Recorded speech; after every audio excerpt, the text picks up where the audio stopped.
Shoshilinch xabar. Kiber xavfsizlik markazi ogohlantiradi. Telegramda yangi turdagi virus tarqalmoqda.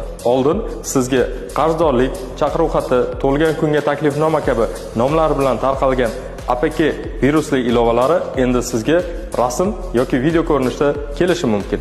Firibgarlar bu safar notanish profildan yoki Telegram akkaunti buzilgan tanishingizni akkauntidan to'satdan video yoki rasm yuboradi. Video xabarni ko'rmoqchi bo'lsangiz, avtomatik ko'rsatmasdan xatolik deb boshqa ilova orqali ochishga undaydi. Siz video fayl deb virusli APK ilovani telefoningizga o'rnatib qo'yasiz. Natijada bank kartangizdagi pullardan ayrilib qolasiz. Ehtiyot bo'ling.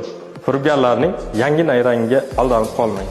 Buning uchun sizga kelgan video, rasm yoki boshqa fayllarni aslo ochmang.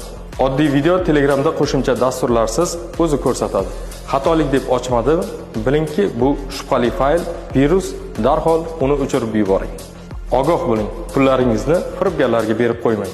Xabarni ko'proq tarqating, yaqinlaringizni asrang.